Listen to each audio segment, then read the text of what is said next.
60 के पेरेंट्स आए थे, फादर मदर सब लोग मिलने। जबरदस्त, एकदम मजा आ गया। आदित्य पाटिल का नाम सुना था?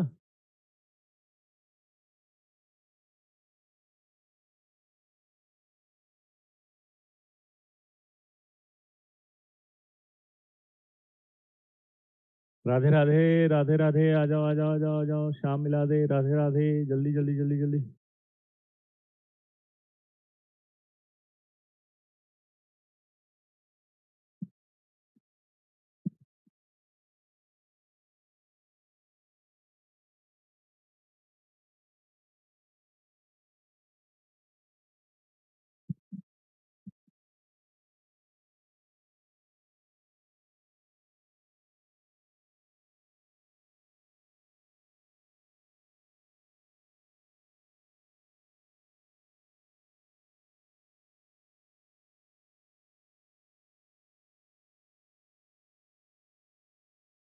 शुरू करें भाई।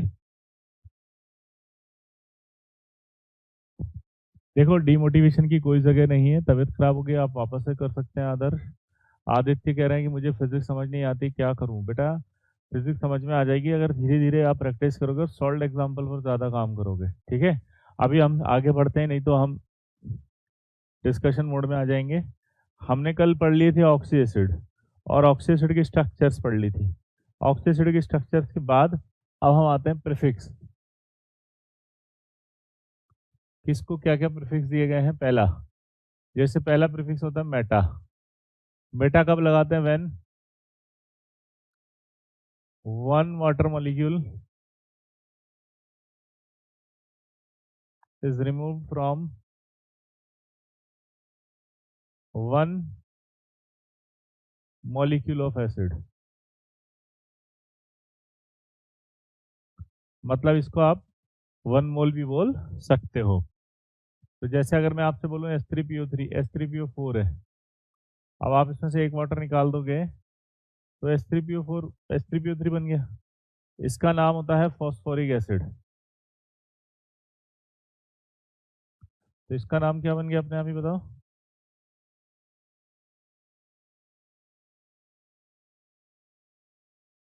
Metaphosphoric acid.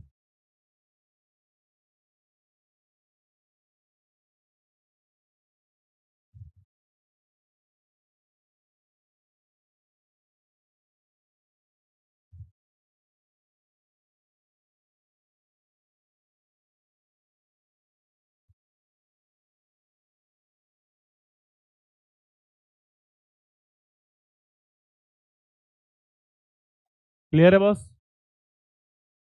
तो आपको प्रीफिक्स कैसे लगाने की समझ में आ रहा है? जल्दी बताओ पहले इससे, बाकी फिर मैं एग्जांपल लिखूंगा। मेटा कब लगना है? जब वन वाटर मॉलिक्यूल रिमूव हो जाए इसमें से। ठीक है, अब आप इसको वन मॉलिक्यूल में से नहीं, वन मोल में से समझोगे। तो मैं इसको क्या करने वाला हूँ कि मैं इसको ऐसे भी लिख सकता हूँ, यन यन और ये यन। ठीक है, अब यहाँ एक मजेदार बात थी कि यन इजिकल टू 1 और 2 का कोई भी मॉलिक्यूल डू नॉट एग्जिस्ट, अभी तक नहीं पाया गया। ये एन इजिकल टू का है 3 से 4 से 5 से 6 तक। क्लियर? क्या बोला, जल्दी बताओ? एन इजिकल टू पाए गए हैं 3, 4, 5 और 6। जल्दी बोलो, क्या बोला मैंने?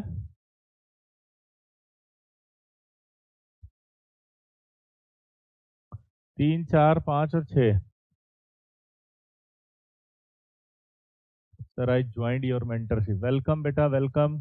ठीक है सर, मैंने आपकी मेंटरशिप ली है। आकाश रुद्र भैया मिले हैं, वाह। अर्पण, थैंक यू, गजब, इतने सारे बच्चे ने ले लिया, वाह।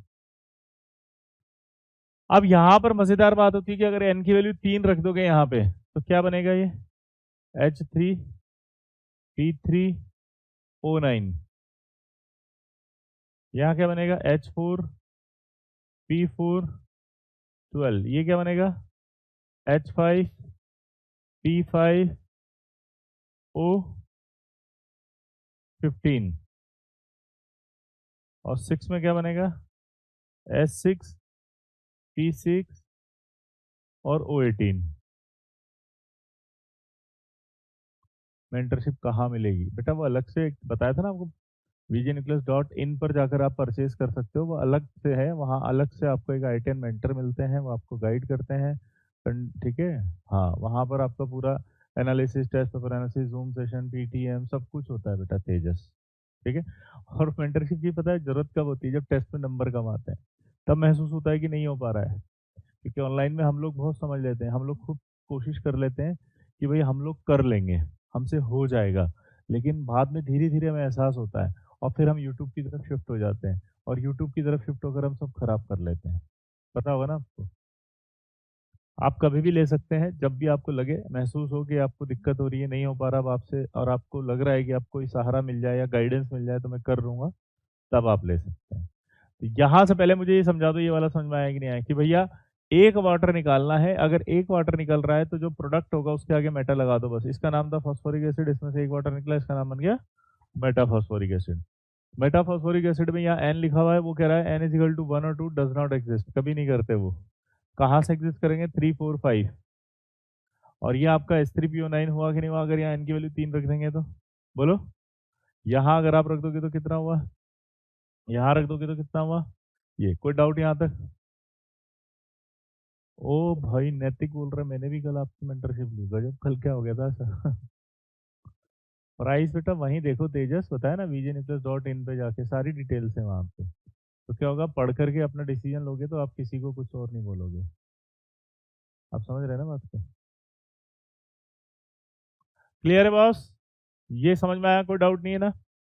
अब इसी तरह से अगला देखो, H3BO3, यहां से भी अगर एक वाटर निकाल दोगे तो HBO2 बनेगा। अब इसका नाम होता था बोरिक एसिड, तो इसका नाम क्या बन जाएगा? मेटाबोरिक एसिड।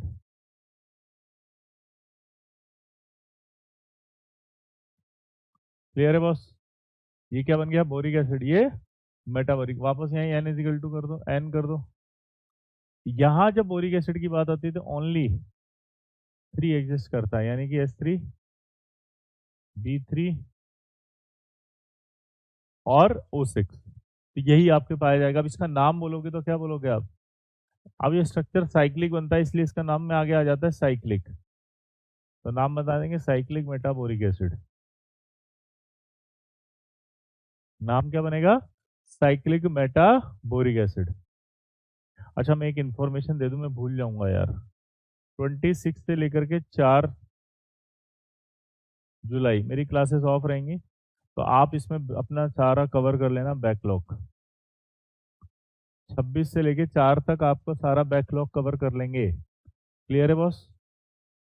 सागरिक दत्ता कहता है मैंने भी लिया है मेंटरशिप, और बाप रे। क्या क्या देखा बताओ फटाफट इसमें। ये आप नोट कर लेना, कहीं कंफ्यूजन क्रिएट ना हो जाए। 26 4 जुलाई ऑफ रहेंगी क्लासेस।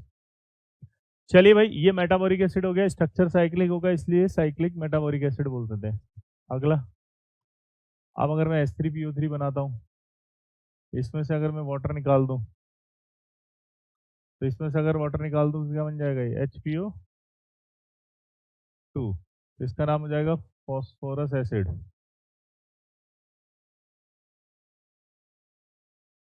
इसका नाम क्या बन जाएगा? मेटाफॉस्फोरस एसिड।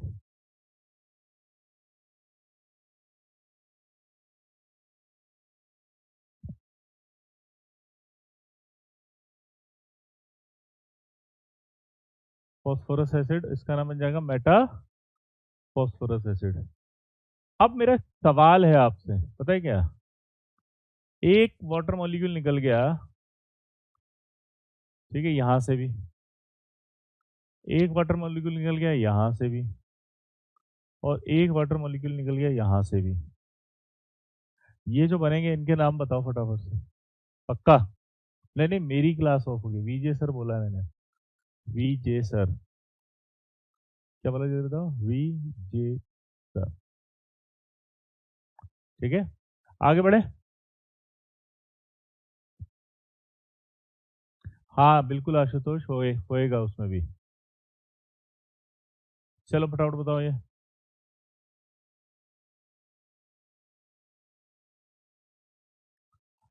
यहां से पानी निकलेगा तो ये बनेगा SO3, ये बनेगा SO2, ये बनेगा CO2। आपसे बोला इनके नाम बताओ। इनके नाम बताओ।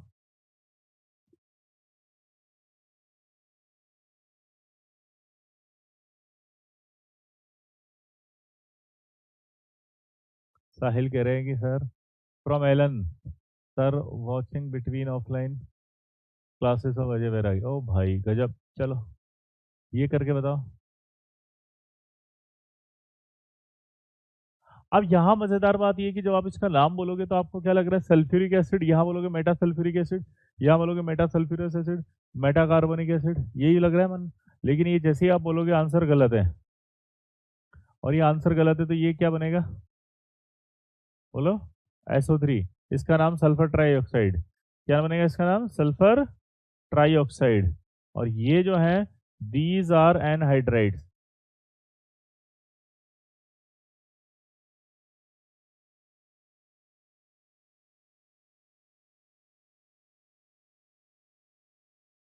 These are anhydrides, not meta. ये मेटा नहीं है, ये मेटा नहीं हो सकते क्योंकि इनमें एसिड नहीं है, एच होना जरूरी है।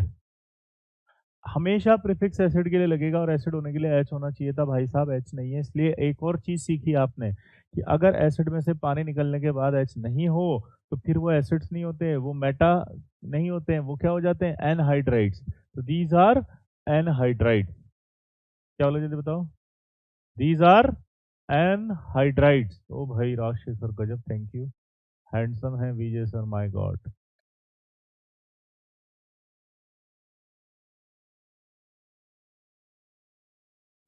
सबके नाम लिख दो, सबका नाम लिखा ना, सल्फर ट्राईऑक्साइड, बेटा सल्फर डाइऑक्साइड है ना नितिन, और इसका नाम हो जाएगा कार्बन डाइऑक्साइड।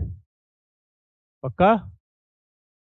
मेटा वाले एच, एच होना चाहिए ना, एच था मेटा बन गया, एच था मेटा बन गया, एच था मेटा बन गया। वो बोल रहे मेटा कैसे पहचानेंगे, अरे इतना सिंपल सा बताया ना, पानी निकलने के बाद अगर एच है तो फिर आपके मेटा प्रीफिक्स लगेगा, पानी निकलने के बाद अगर एच नहीं होता तो दीज आर एनहाइड्राइड्स। एनहाइड्राइड्स भाई लल्ला, देख अभी आएगा समझ में अगले में। जैसे दूसरे में बताता हूँ, पायरो, ये पायरो के पहले ऑर्थो करते हैं।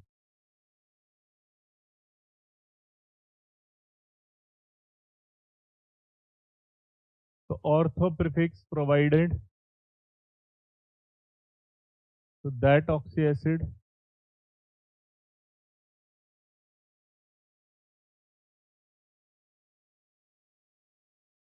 which can form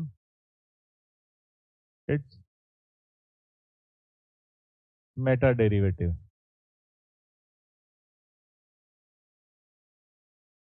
Meta derivative का मतलब समझते हो, जो अपना मेटा बना सकता है। तो जैसे अगर आप ध्यान से देखो तो H3PO4 था, ये मेटा बना सकता था, इसलिए इसका नेम एक तो हो जाएगा फॉस्फोरिक एसिड जो होता ही है, और एक नाम और हो जाएगा ऑर्थोफॉस्फोरिक एसिड।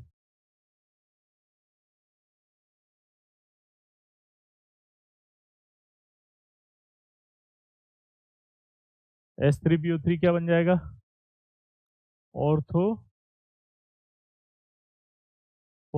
एसिड।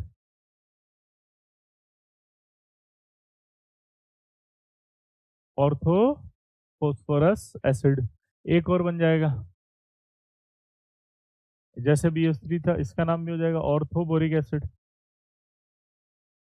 लेकिन अब मेरे को एक बात बताओ, ये सब बना सकते थे अपनी मेटा, इसलिए इनके लिए ऐसा नाम लिखा। मेरा एक सवाल है यहाँ पे, कि अब इसके लिए बना सकता हूँ क्या, ऑर्थो सल्फ्यूरस एसिड, इसका नाम हो सकता है कि ऑर्थो सल्फ्यूरस एसिड, इसका नाम हो सकता है कि ऑर्थो कार्बोनिक एसिड। जल्दी बताओ, ऐसे जिंदगी में ढीले रह जाओगे लल्ला तो जिंदगी में पार कैसे लग पाओगे। जिंदगी जीने के लिए है, जिंदगी खुश होने के लिए है, और खुशी आपको अपने ही टारगेट से ढूंढनी पड़ती है। तो अपना टारगेट सिर्फ एक ही है भाई, IIT जी। ठीक है, चौकदे फट्टे नब्बे गिल्ली सवेरे जलंधर सामने IIT दिल्ली। तो ये क्लियर होगा, यहाँ कुछ भी नहीं आएगा। इन लोगों के लिए ऑर्थो नहीं आ सकता क्योंकि ये अपना मेटा डेरिवेटिव नहीं बना रहे हैं।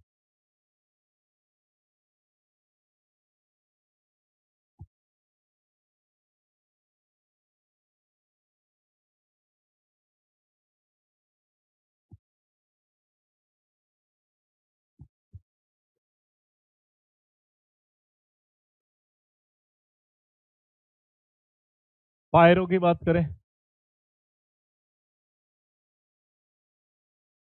when one water molecule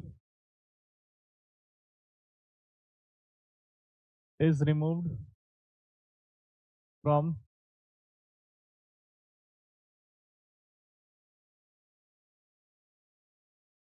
two molecules of acid,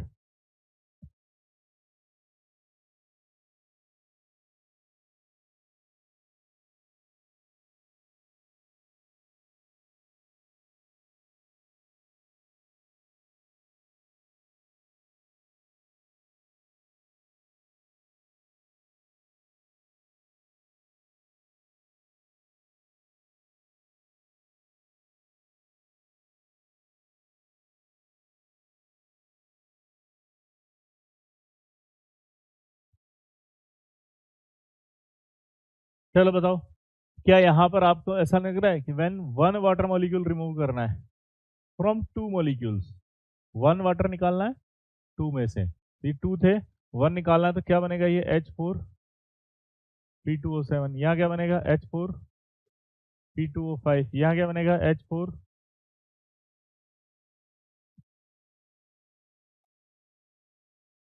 H2S2O7, यहाँ क्या बनेगा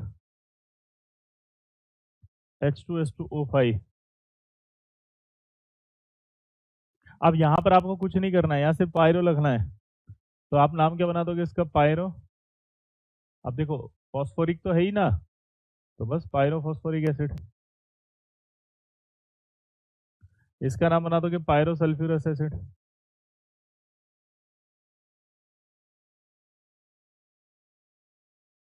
इसका नाम क्या बनेगा, पायरो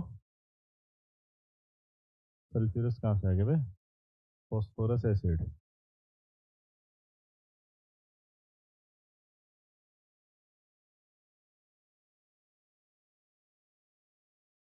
और ये आ जाएगा पायरो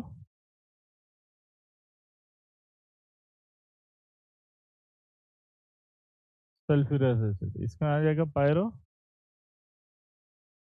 सल्फ्यूरिक है यार।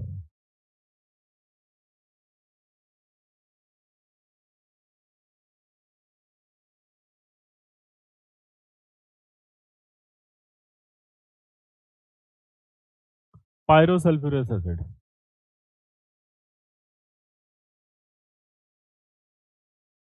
H3PO4 को ऑर्थो बोला ना अपन ने, ऑर्थो फॉस्फोरिक एसिड, लेकिन ये इसका डेरिवेटिव नाम हो गया ना, अब इसका असली नाम तो फॉस्फोरिक है, उसमें से पानी निकाला तो यहाँ क्या बनेगा, पायरो फिर फॉस्फोरिक एसिड, ये प्रीफिक्स उसी के असली नाम के आगे लगाए जाते हैं। क्लियर है बॉस? लेकिन एक सवाल है मेरे मन में, क्या आप मुझे बताएंगे,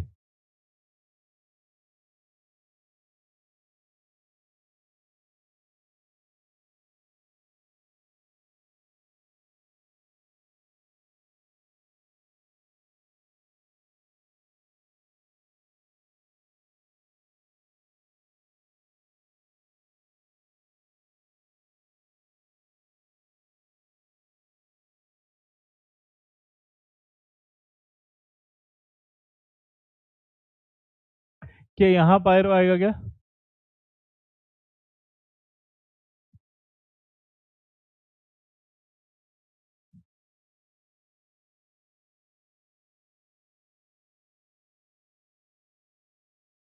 looking smart in black shirt, oh my god thank you.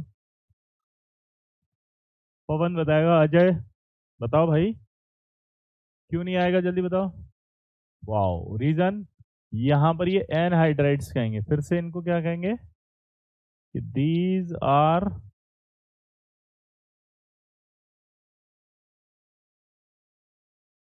Anhydrides,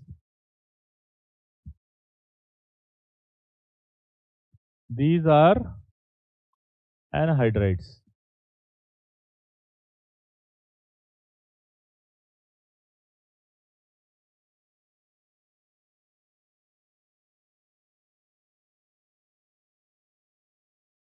anhydride क्या होते हैं, एनहाइड्रेट कुछ भी नहीं होते, एसिड में से पानी निकलने के बाद जो बचता है उसको एनहाइड्रेट कहते हैं, अगर हाइड्रोजन नहीं है तो। एनहाइड्रेट भी एक टर्म है, कैसे टर्म है बताओ, कि अगर पानी निकलने के बाद अगर हाइड्रोजन नहीं हो प्रोडक्ट में तो फिर उसे कहते हैं यहां पर ऐसे बोल सकते हो कि 2 मोल में से 1 मोल वाटर निकल रहा है, 2 मोल में से 1 मोल वाटर निकल रहा है। पक्का? विंध्याचल, जयवाल, 2 मोल में से 1 वाटर मोल निकल रहा है। एक बच्चा कह रहा है आप डीपीपी नहीं देते। भाई साहब पूरी डीपीपी डाल दिए तब से लेके अब तक की शीट भी दे। ये सैफई परेशान ही रहता है जिंदगी भर, इसको कंप्लेन मोड के अलावा कुछ नहीं चाहिए और जबरदस्ती लिखना है इसको। कुछ लोग होते हैं जो सिंसियरली लिखते हैं, ये अपने बेइज्जती खुद ही कराने के लिए लिखता रहता है। सैफई डीपीपी कब की दे दी, डीपीपी 1 डिस्कस भी कर दी, 2 होमवर्क भी दे चुका हूँ। ठीक है, अब जब तक कंप्लीट नहीं हो जाता तब तक कैसे दूं? ये 11th का पोर्शन कंप्लीट होगा ऑक्सी एसिड से, फिर जब ऑक्सी एसिड और स्ट्रक्चर कंप्लीट होंगे तब आपका 12th वाला बॉन्डिंग चालू होगा, उसमें आपका आएगा बेंट्रोल से। होमवर्क दे चुके हैं ना बेटा जितना देना था, है ना? अब आपको होमवर्क मिलेगा भी शीट से। अभी जब क्लासेस ऑफ होंगी तो उसमें होमवर्क दे के जाऊंगा ना मैं, ताकि आप अच्छे से करो। ये तो टीचर की, एक मेटिकुलस टीचर है आपका, इंटेलिजेंट है, उसे पता है कि क्लासेस ऑफ रहेंगी तो मैं होमवर्क दूंगा तो सिंसियरली करेंगे, रिवाइज भी कर लेंगे। 11th का बॉन्डिंग कंप्लीट हो चुका होगा, 12th का आएंगे तो वापस तब स्टार्ट करेंगे एक नई एनर्जी के साथ, नई ऊर्जा के साथ, एक फ्रेश बॉन्डिंग चालू होगा। आपको फील आएगा कि हाँ मेरा जो 11th में पढ़ा वो कनेक्ट हो रहा है। पर हमें इन सब चीज़ों से कोई लेना देना नहीं, हमें तो कैसा ठूस दो बस। पिछले साल भी ठूस के ही आए थे ना,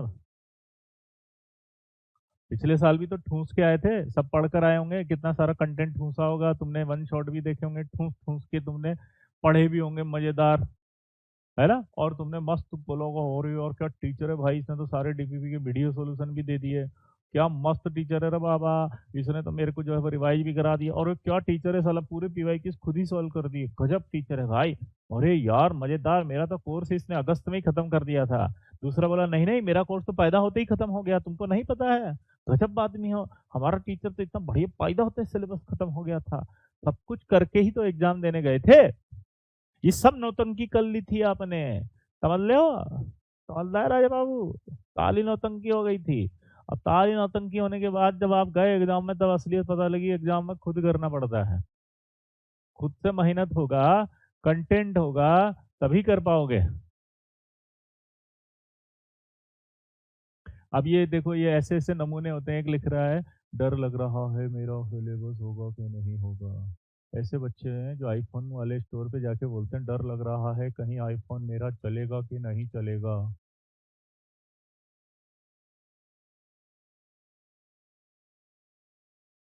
अब इससे ज्यादा तो और क्या कह सकते हैं बताओ? ये मर्सिडीज का गाड़ी लेने गया और जाके बोल रहा डर लग रहा है हमारा मर्सिडीज चलेगा कि नहीं चलेगा, कहीं ऐसा तो नहीं हमारा पैसा डूब जाएगा। हद कर दिए। अब मर्सिडीज वाले भी सर फोड़ लें, बोला यार तू भाई क्यों आया फिर यहाँ पे, तू मत जा, तू जा बेटा एक अच्छी सी चाइनीज गाड़ी लेने। ठीक है, तो कि तेरी सोच सही होगी वहां पे। आप यहाँ किससे बात करते हैं? ये मेरे पास विजय 2.0 बैठा रहता है, ये बीच बीच में आ जाता है एकदम। आगे बढ़े।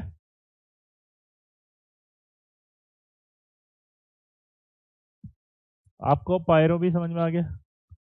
पायरो के बाद आता है आपका हाइपो।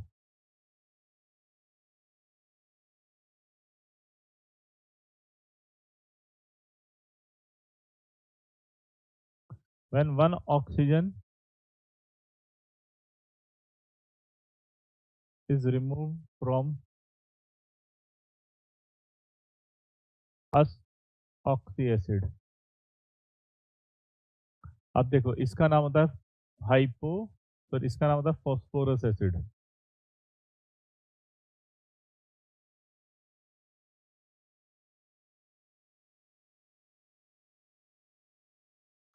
इसमें से एक ऑक्सीजन निकाल दो, क्या बचेगा? फॉस्फोरस। यहाँ क्या बन जाएगा? Hypo phosphorous acid.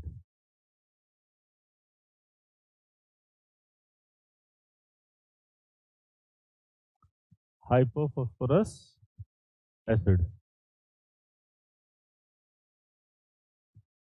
अगर मैं H2SO3 लिखता हूँ, एक ऑक्सीजन निकालता हूँ, तो यहाँ बनेगा आपका H2SO2, इसका नाम हो जाएगा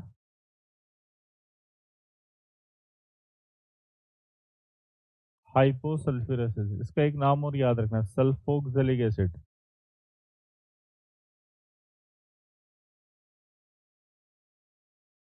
सल्फोक्सिलिक एसिड दूसरा नाम है ना, ये बहुत इंपॉर्टेंट है भाई, इसका दूसरा नाम बहुत पूछते हैं। इसका नाम होता है नाइट्रस एसिड। तो आप इसमें से एक वाटर ऑक्सीजन निकाल दोगे तो HNO बनेगा, इसको बोलते हैं hypo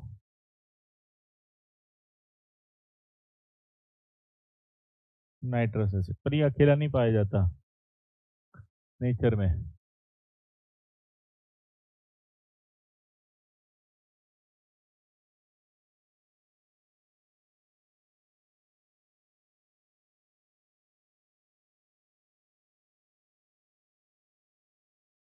monomer hyponitrous acid does not exist, इसलिए वो ऐसे होल 2 में पाया जाएगा। तो आपको H2N2O2 ऐसे बहेगा, और इसका स्ट्रक्चर भी पूछेगा। 2H है तो 2 बेसिसिटी होगी, हाँ तो बोल दो। तो 2 बेसिसिटी होगी तो दोनों को हमने कहा था सिमेट्री शुड बी प्रीफर, तो एक OH इधर एक OH उधर दे दिया।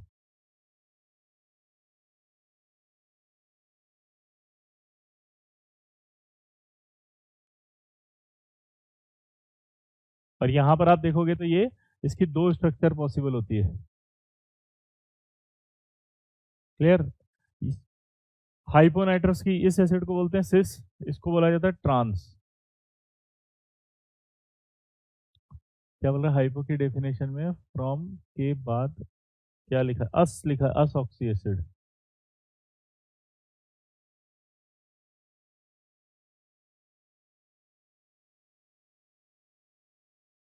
अस ऑक्सी एसिड यानी इसके पीछे अस आता हो, जैसे फॉस्फोरस, ये आपका सल्फ्यूरस, नाइट्रस।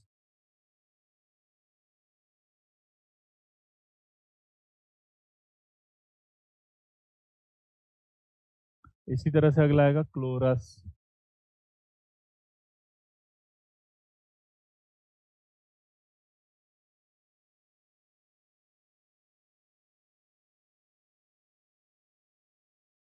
हाइपोक्लोरस।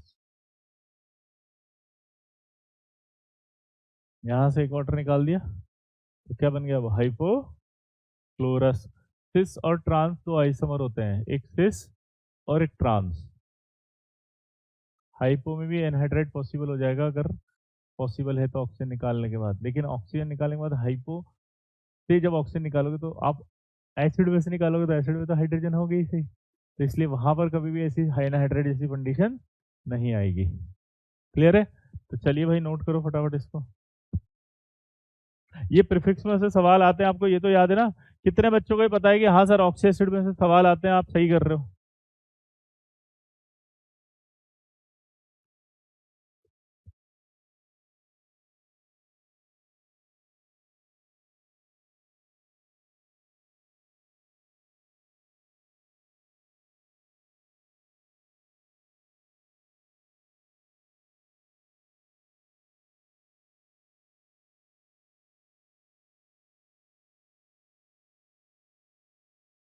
किस किस को पता है।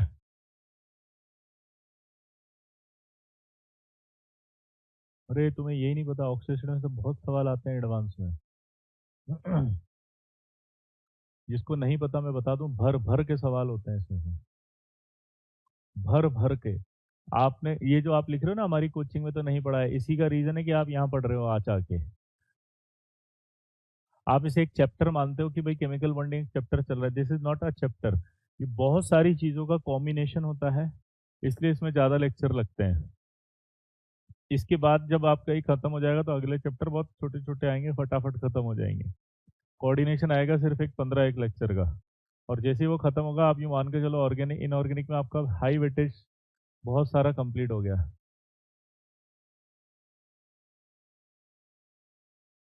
तो इसलिए जो भी बच्चे नए हैं ये सब आपको याद होना चाहिए, अच्छे से रिवाइज अच्छे से करते जाओ, फिर आप देखो मजा आएगा आपके अंदर बहुत सारे सवाल। अच्छा, जब आप इनको पढ़ लोगे ना उसके बाद जब मैं आपके रिवीजन कराऊंगा तो आपको बहुत स्पीड में आपको सारी चीजें समझ में आएगी। चैट जीपीटी से पूछा, आपकी इतनी तारीफ कर दी कि दिल खुश हो गया। अरे वाह, थैंक यू। चैट जीपीटी हो, कोरा हो, ये सब बहुत इंपॉर्टेंट है। जितने भी अच्छे बच्चे होते हैं तो कोरा पढ़ के आते हैं ना।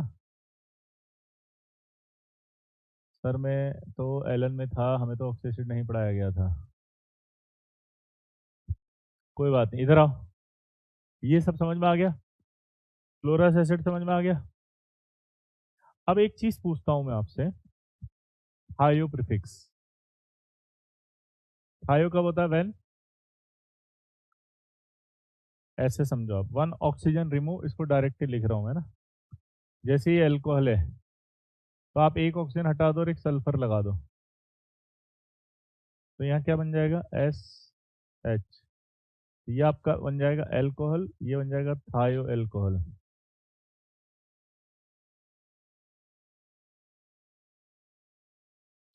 ये क्या है? एल्कोहल, वो क्या है?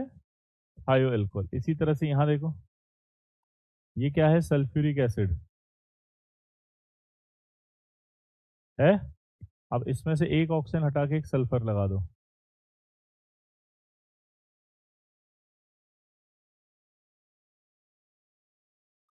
तो ये क्या बन जाएगा? थायो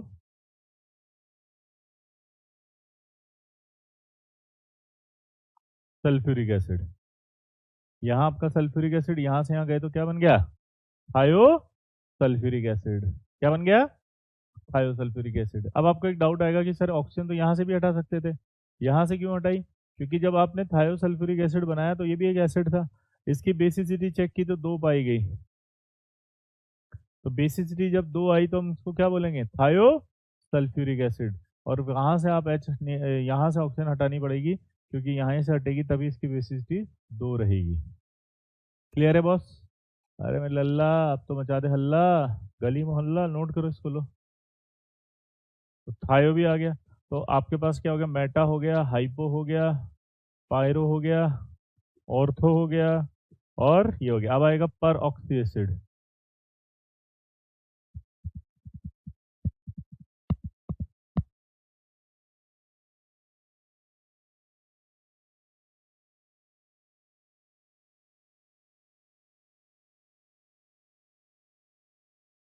पर या परऑक्सी या पर ऑक्सो एक ही बात है ना। वो बोल रहा है कि van one oxygen atom is added in ic oxy acid,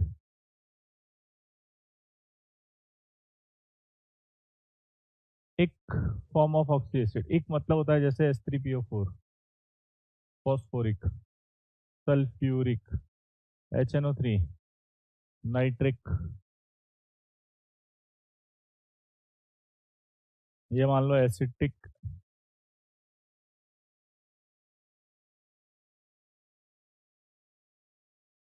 H3PO4, H2SO4, HNO3, CH3COO4।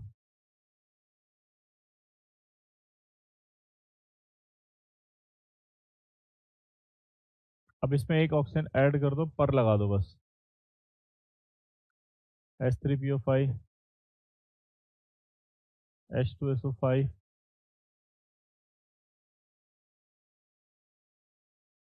HNO4।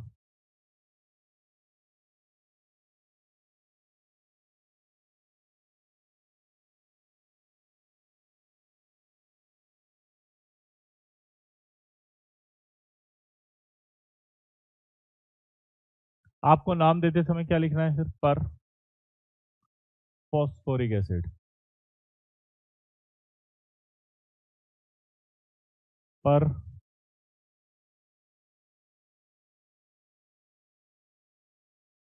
Sulphuric acid, पर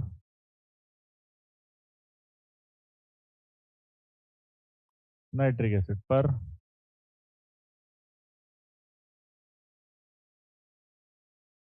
एसिटिक एसिड। अब एक मजेदार बात हो रहेगी यहाँ HClO3 में, एक ऑक्सीजन ऐड कर देंगे तो HClO4, पर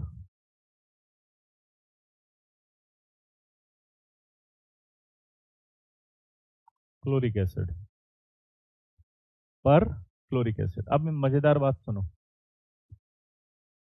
यहां पर अगर एक ऑक्सीजन इक में ऐड करते समय oxidation state out of range हो जाए, दोबारा बोलो, oxidation state out of range आ जाए, तो फिर आप इसमें पेरोक्सो और पेरोक्सी भी लगा सकते हैं। अब आउट ऑफ रेंज क्या होता है? ऑक्सीडेशन स्टेट रेंज याद है, मैंने आपको कल बताई थी, n-8 टू n, जहां n बराबर था नंबर ऑफ वैलेंस इलेक्ट्रॉन, ठीक है। अगर मैं फास्फोरस की बात करूं तो 5 वैलेंस होते हैं, तो 5 रखोगे यहाँ -3 से +5, सल्फर की रखोगे -2 से +6, क्लोरीन की रखोगे -1 से +7। यहाँ तक क्लियर है सबको? अब आप इनमें मेरे को ऑक्सीडेशन स्टेट निकाल के बताओ इन सेंट्रल एटम्स की।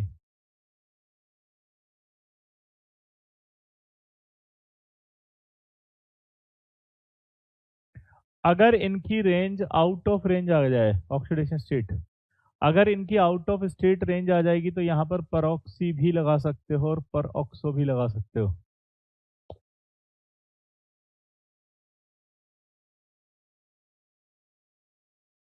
आएगा बेटा आएगा सौम्यल, पूरी सीरीज आएगी डाइथायनिक एसिड की सीरीज। आप पेशेंस बहुत लूज कर देते हो यार सौम्यल, कुछ पढ़ा रहे होते हैं तो उस पर फोकस रखा करो, आगे जंप मत मार दिया करो। चलो बताओ। हाँ थायो में बेसिस सेम रहेगी पवन, थायो में सेम ही बेसिस, यस।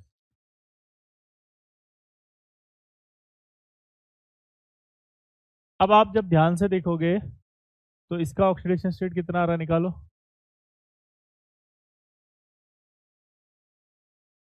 क्या 7 आ रहा है क्या? यहाँ देखोगे तो 7 आएगा, 7 आएगा तो आउट ऑफ रेंज है ये, आउट ऑफ रेंज है तो इसका एक नाम और हो गया पर ऑक्सी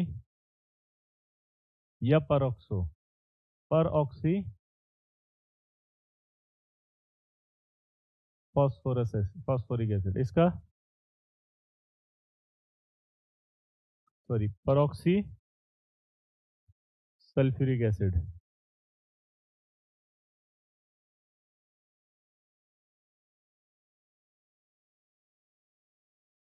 इसका पर ऑक्सी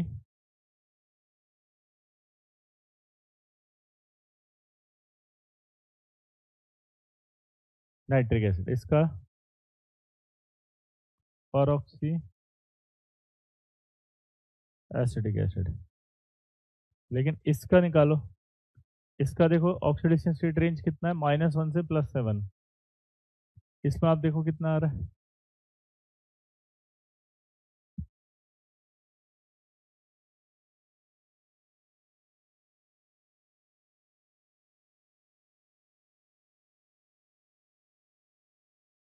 +7 ही आ रहा है।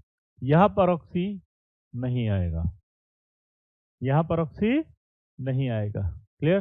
तो क्या नोट करके लिख सकते हैं क्या, ऑल परऑक्सी एसिड्स आर पर एसिड बट ऑल पर एसिड नॉट परऑक्सी। सही है क्या स्टेटमेंट, ट्रू और फॉल्स बताओ। एक बच्चा लिख रहा है कि एसिटिक एसिड का इसका कैसे निकालेंगे, तो इसको ऐसे लिखा करो, C2 है, H4 है, O3 है, तो C का निकालना है तो 2x +4 +3 इंटू -2 बराबर 0, तो 2x बराबर कितना हुआ? अरे ये क्या हो गया, गड़बड़ हो गई थी, अलग अलग है ना, कार्बन आइडेंटिकल नहीं है।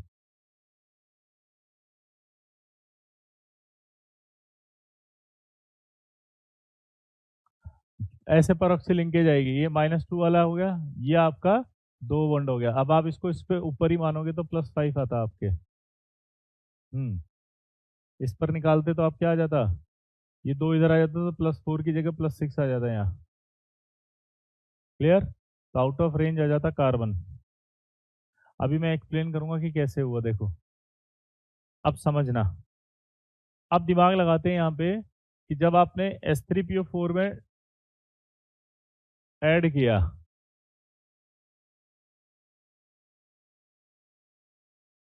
एक ऑक्सीजन ऐड किया ना। अब मुझे बताओ फास्फोरस यहाँ कितने बॉन्ड बना रहा है? 5। आप मुझे बताओ यहाँ फास्फोरस कितने बॉन्ड बना रहा है? 5। 5 बॉन्ड उसकी मैक्सिमम कैपेसिटी थी। अब आपने कहा एक ऑक्सीजन ऐड करो। आपने क्या कहा? एक ऑक्सीजन ऐड कर दो। फास्फोरस का पगला गए हो? देंगे कनपटिया में, निकलो यहाँ से चप। तो फास्फोरस मना कर देगा। फास्फोरस के मना करते ही क्या हुआ? हम निकाले, लगा दी कनपटिया। बोलो भैया क्या कर रहे हैं? बटन दबा दें? ऐड कर रहे हो? वो बोला भैया रुकिए रुकिए रुकिए, करते हैं कुछ ना कुछ जुगाड़ करते हैं, रुकिए। तो वो क्या करेगा? वो कहेगा जगह करनी होती है, तो जगह करते हैं तो क्या होता है, जो गरीब होता है उसको खिसकाते हैं। यहाँ गरीब हमेशा हाइड्रोजन होता है, तो गरीब को खिसका देंगे कि उधर खिसक, यहाँ बैठा है पागल की तरह, दिखता नहीं साहब आए हैं चलो। तो इधर खिसका दिया उसने उसको। और जब उसने खिसकाया,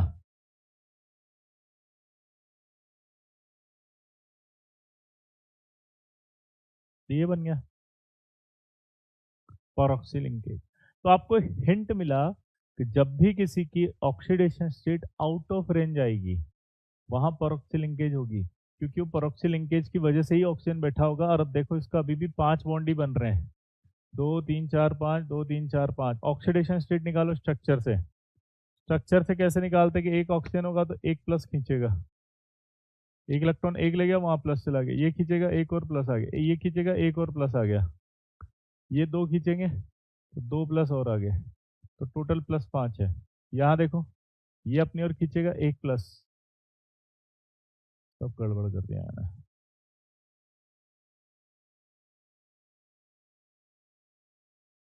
ये ऑक्सीजन खींचेगा एक प्लस एक प्लस एक प्लस, और दो वो खींच रहे हैं, +5। यहाँ देख के बताओ, एक ये खींचेगा एक ये खींचेगा एक ये खींचेगा, दो ये खींचेंगे, +5। क्लियर है लल्ला? मचा दिया हल्ला, अरे गली मोहल्ला। तो ऑक्सीडेशन स्टेट चेंज नहीं हुई है। तो कभी भी अगर आपको ऐसे दिखे जैसे आप इसका निकाल रहे थे और आपको ऐसा लग रहा था यहाँ पर कि +7 आ रहा है, तो दिस इज नॉट अ +7। क्या बोला जल्दी बताओ? This is not a +7। Original oxidation state +7 नहीं बोलनी है, ओरिजिनल +5 बोलनी है। +7 आते ही तो समझ जाएंगे कि इसमें परऑक्सी लिंकेज है। दोबारा बोलो। इसमें से बहुत सारे एडवांस में क्वेश्चन आए हुए हैं। जब हम करेंगे ना एडवांस के PYQs आप लोग करोगे बेटा समर, तो आपको पता चलेगा। क्लियर है बॉस? तो परऑक्सी लिंकेज कैसे आई, समझ में आया? अब क्लोरीन वाले में ऐसा नहीं हुआ था, बताओ क्यों? क्योंकि देखो Cl था, OH है, डबल बॉन्ड है, 5 बॉन्ड है, एक लोन पेयर था। अब आपने एक ऑक्सीजन ऐड किया। अभी HClO3 की स्ट्रक्चर ये थी जिसमें 5 बॉन्ड थे टोटल, 2 2 4 2 5। Cl कितने बना सकता है मैक्सिमम? 7। तो जब इसमें एक ऑक्सीजन ऐड किया गया, तो वो तो अपने पास ही ले गया इसको।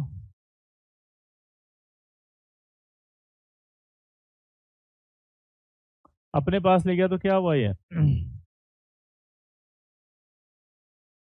क्या हो गया? +7।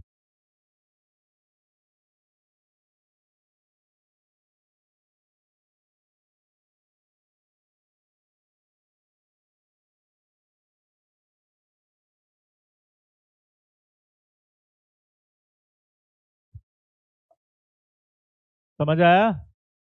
तो यहाँ पर इसके साथ पॉसिबिलिटी थी, इसलिए परऑक्सी नहीं आया, क्योंकि परऑक्सी लिंकेज ही नहीं है। तो जिसमें परऑक्सी लिंकेज आएगी वही आएगा। Clear boss? तो आई होप आपको ये सारे समझ में आ गए होंगे। एसिड वैसिड एसिड, इसमें एक एसिड की स्ट्रक्चर होती है सल्फोक्सिलिक एसिड। उसकी स्ट्रक्चर मैं बता देता हूँ, दो तरह की स्ट्रक्चर होती है, ताकि आपको कंफ्यूजन नहीं हो। लेकिन आपको प्रॉपर्टी इससे बतानी है बस।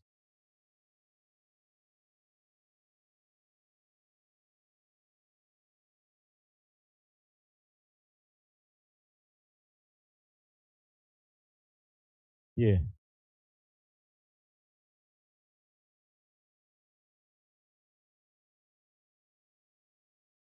बेसिसिटी 2 इससे बतानी है सर।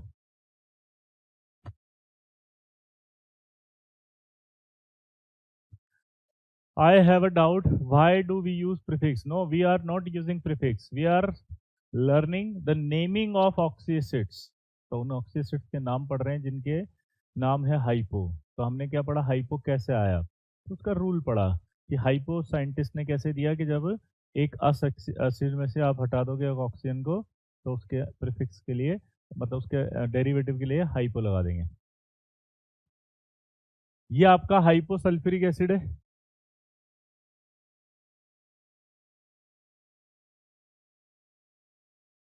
इसमें दो स्ट्रक्चर होती है, एसी और एसी। तो बेसिसिटी इसको देखेंगे तो दो दिख रही है। हमने बेसिसिटी के लिए बोला था कि इस एक सेंट्रल एटम पर अगर दो OH जुड़ रहे हो, तो आपको याद है basicity express bye OH groups. तो OH से जुड़ा हुआ है तो क्या कहलाएगा, दो बेसिसिटी। यहाँ देखोगे तो एक ही OH जुड़ा है, तो आप बोलोगे सर बेसिसिटी एक है। तो मैंने बताया कि इसकी बेसिसिटी इस वाली स्ट्रक्चर से बोली जाती है, तो आपको दो ही बोलनी है। एग्जामिनर इसके दो स्ट्रक्चर बना के पूछ ले कि बताओ इसकी बेसिसिटी क्या बोलोगे, तो आप बोलोगे सर। जी बिल्कुल अर्पण, हम लेते हैं सेशंस बिल्कुल डेफिनेटली संडे टू संडे। कभी संडे को कोई काम आ गया तो उसकी जगह मंडे हो जाता है ऐसे। क्लियर है बॉस? अब एक सवाल मेरे मन में आ रहा है बार बार कि आप बार बार एक तो एक एसिड वर्ड बोल रहे हो और एक आप अस एसिड बोल रहे हो। ये कब होता है? देखो, एक तब लेना है जब हाईएस्ट ऑक्सीडेशन स्टेट हो और अस नॉट हाईएस्ट। अब जैसे आपने बोला H3PO4 बोलो, तो सबसे पहले फास्फोरस का हाईएस्ट रेंज आपको पता है -3 से +5 होता है।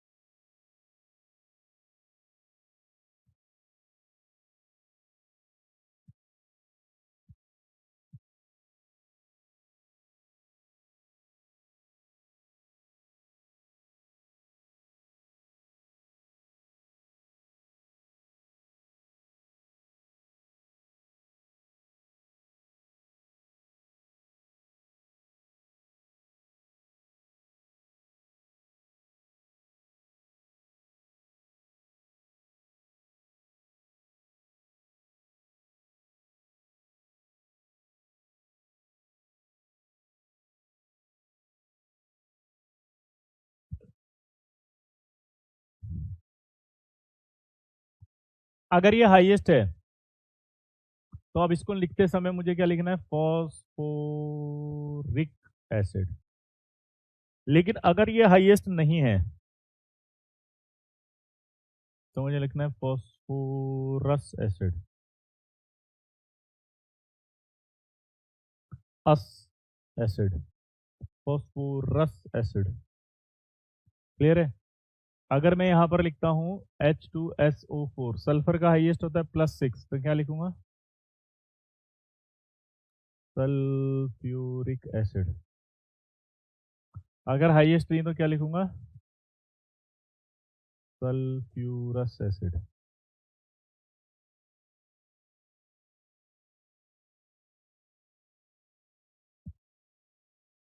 सल्फ्यूरिक एसिड और सल्फ्यूरस एसिड।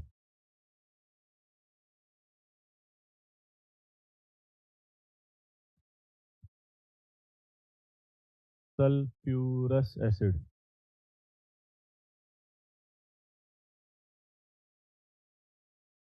हो ही नहीं सकता पवन।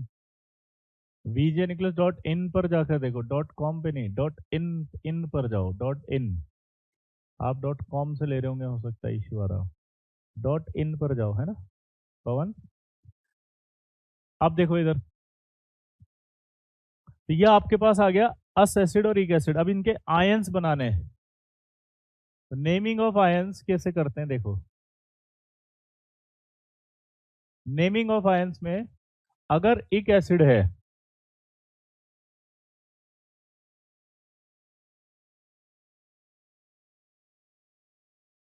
तो 8,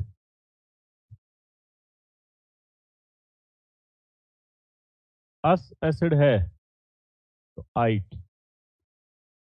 जैसे अब मैं H2SO4 लेता हूँ, मैंने उसमें से एक आयन बनाया और मैंने लिखा ये HSO4 माइनस, और मैंने फिर इस HSO4 माइनस का हटाया और ये लिखा।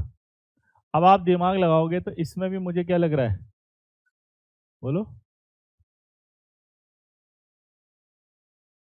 कि यार ये आयन बना इसका सल्फ्यूरिक का, इक था तो 8 आएगा, यानी कि सल्फेट। ये भी बना तो सल्फेट। अब दिमाग की बत्ती जली आपकी, दोनों सल्फेट है। तो आईयूपीसी ने आपके लिए आसान कर दिया कि इसको बोलेंगे हम हाइड्रोजन सल्फेट। यानी उन्होंने बोला कि यार अगर आयन बनाते समय आयनाइजेबल हाइड्रोजन हो, आयनाइजेबल हाइड्रोजन, ये आयनाइजेबल हाइड्रोजन होती है।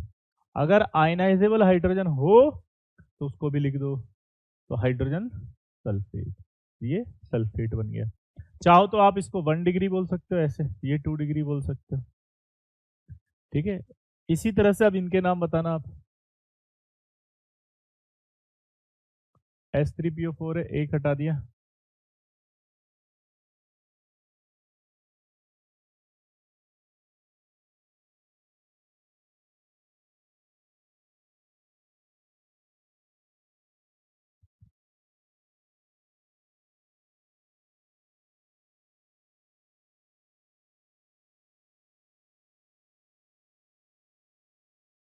अब यहां पर फिर से वही बात है, आयनाइजेबल है क्या, हाँ, तो इसको क्या बोलेंगे हम, डाई हाइड्रोजन फॉस्फेट, इसको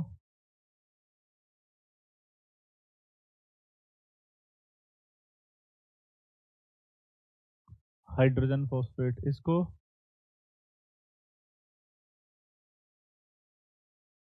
फॉस्फेट। आप चाहो तो एक H निकाला इसलिए 1 डिग्री, दो H निकाला 2 डिग्री, 3 डिग्री, तो इससे ऐसे बोल सकते हैं 1 degree phosphate, 2 degree phosphate, 3 degree phosphate. फिर से बोलूंगा आयनाइजेबल हाइड्रोजन निकालते हैं। आप चाहो तो इसको डाई की जगह बाई भी बोल सकते हो, बाई हाइड्रोजन, ठीक है। अब ये किस किस को समझ में आ गया? अगर आपको समझ में आया तो मैं एक सवाल दूं, सही करेंगे? अगर समझ में आया तो जल्दी बोलो। अगर समझ में आया तो क्या मैं एक सवाल दूं?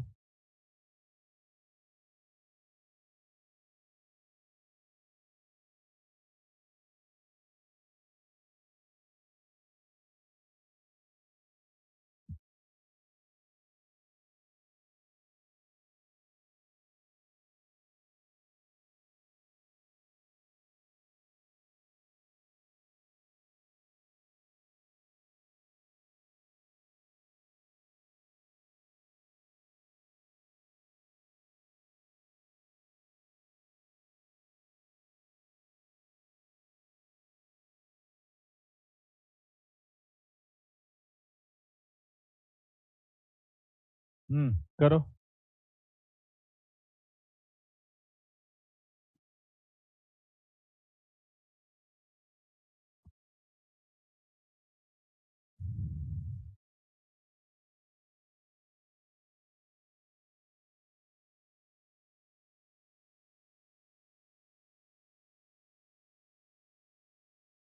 एमओटी चैप्टर में पढ़ेंगे ना बेटा, 12th का बॉन्डिंग आएगा विक्की, तब। जी इसी में पढ़ेंगे।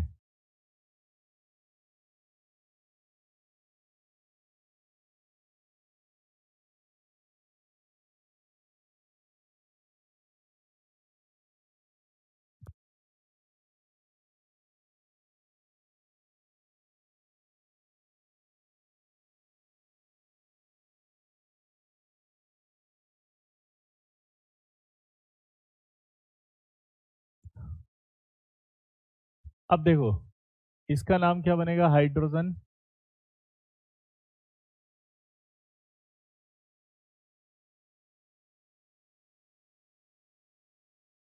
फॉस्फाइड, और इसका नाम बनेगा सिर्फ फॉस्फाइड। किस किस के आ गया था? पहली बात तो आपने फॉस्फाइट नहीं लिखा, फॉस्फाइट होना चाहिए था, फॉस्फाइट, फॉस्फाइट।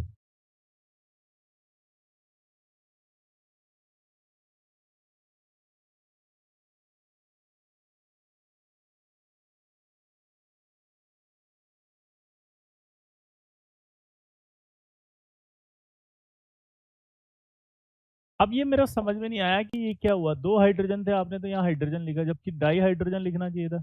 यहाँ एक हाइड्रोजन है तो आपने फॉस्फाइड लिखा, यहाँ पर आपने हाइड्रोजन फॉस्फाइड नहीं लिखा। कोई बताएगा ऐसा क्यों? कोई बताएगा ऐसा क्यों? यही आईटी है, यही आईटी है मेरे लल्ला, मचा दे हल्ला गली मोहल्ला, यही आईटी है। पूछ क्यों? क्योंकि आयनाइजेबल हाइड्रोजन इसके अंदर नहीं है। आपको याद है S3PO3, इसकी बेसिसिटी 2 होती थी, इसकी बेसिसिटी 2 होती थी, दो में से एक H निकल गया तो एक ही बचा। अब ये एक बचा तो क्या कहलाएगा? वो हाइड्रोजन फॉस्फाइड। यहां से फिर एक निकला, अब यहाँ कोई आयनाइजेबल हाइड्रोजन नहीं है, तो जब कोई आयनाइजेबल हाइड्रोजन नहीं है तो उसे नहीं लिखते हैं। कुछ याद आ गया?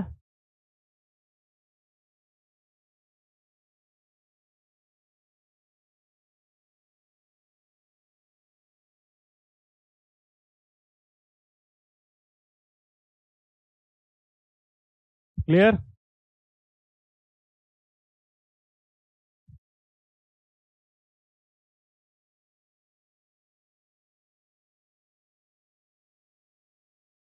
अगर इसका नाम पूछे तो?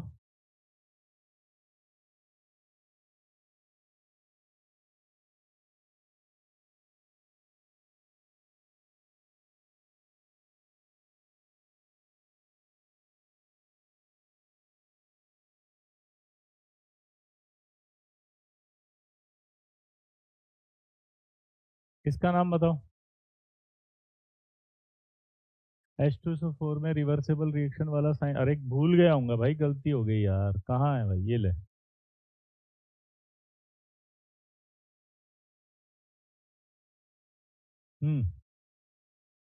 इसमें बताओ। अब इसका नाम क्या आएगा?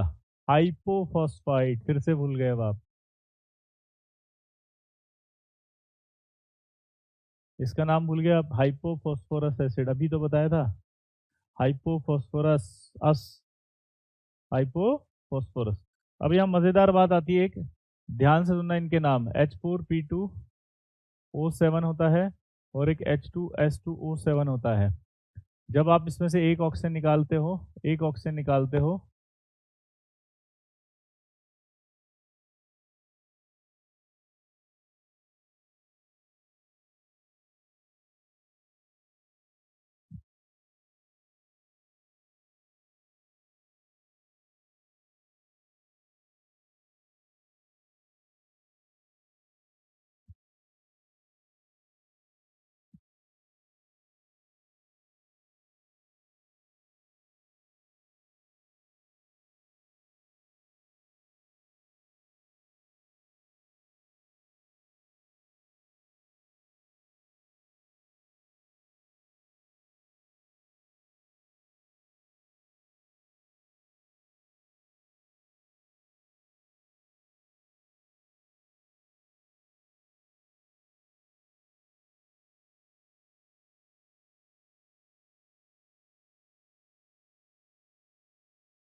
नहीं। अब इधर मजेदार बात बताओ, इसका नाम तो आपको आ गया पायरो, लेकिन जब आप इसमें से निकालोगे तो ये बनेगा एक, इसमें से निकालोगे तो ये बनेगा एक। इसका नाम बड़ा मजेदार है, याद रखना पड़ेगा, ये आपको कंफ्यूज हो जाओगे नहीं तो। Hypo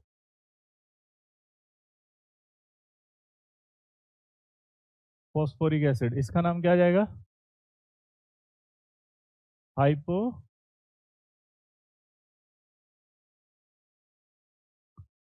sulphuric acid.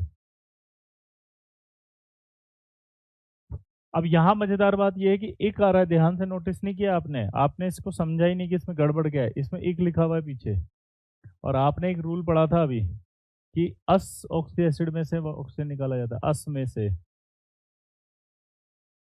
किस में से? अस में से।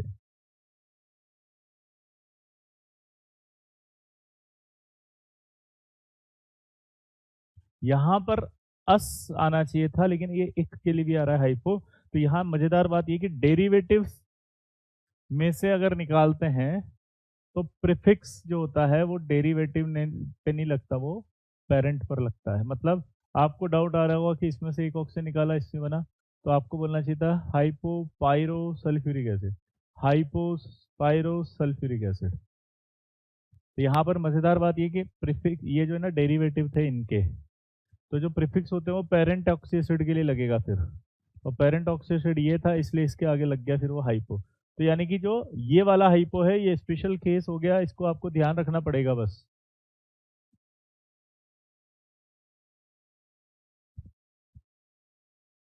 आपको मेरी बात समझ में, देसी में समझोगे अगर तो बहुत आसान है। डेरिवेटिव्स में नहीं लगा, उसके पेरेंट में लगा, इसलिए ये ऐसे बन रहे हैं। तो ये आपको ध्यान रखने पड़ेंगे बस। लास्ट दो ऐसे केसेस आएंगे जहां आपको हाइपो ध्यान रखना पड़ेगा। कर लोगे ध्यान, बोलो। Hypo phosphoric acid, hypo sulphuric acid, सही तो है, अलग अलग है। क्लियर है बॉस?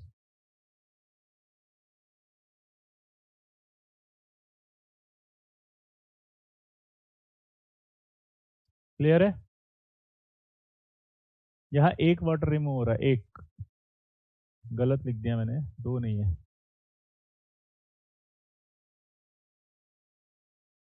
यहाँ भी एक ही हो रहा है। अभी बताया था ना पायरो में तो एक ही होता है। ये समझ नहीं आया बेटा मोहित, आपको ध्यान रखना है कि ये इस वाले का नाम हाइपो होता है, इसका भी हाइपो होता है। बस दो केसेस हैं ये दो ही केसेस हैं जिनके अंदर हाइपो लग रहा है इक वाले एसिड के लिए। तो कुल मिला के कुछ नहीं करना आपको, इसका कोई रूल नहीं है, बस आप इतना सा ध्यान रखो कि ये, इसका नाम अगर पूछे तो हाइपो फॉस्फोरिक, इसका नाम होता है हाइपोसल्फ्यूरिक, बस इतना। क्लियर है बॉस? कुछ नहीं करना है, बस इतना सा ध्यान रखना है, इसका नाम ये, इसका नाम है, बस, और कुछ नहीं है, इसमें थ्योरी नहीं है। This is not a theory. ये आपको ध्यान रखना है बस, ये दो नाम बस, बाकी सब आपको पढ़ा दिया है, उसमें कोई इशू नहीं आएगा। अब हम इनकी स्ट्रक्चर्स पढ़ेंगे। जैसे आपको याद है मैंने बताया था सेंट्रल एटम दो होते हैं तो कैसे बनता है ना। अब इसी के आगे बढ़ रहे हैं, साइक्लिक कंडीशन। साइक्लिक स्ट्रक्चर की जो कंडीशन है वो कैसी होगी, देखो। साइक्लिक स्ट्रक्चर की जो कंडीशन है वो लिख रहे हैं कि सेंट्रल एटम जो होना चाहिए,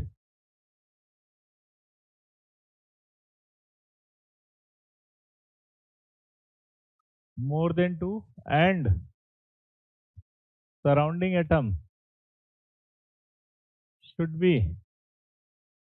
इक्वल और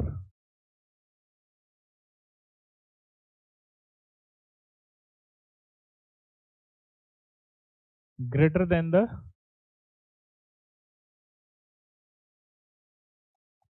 सेंट्रल एटम।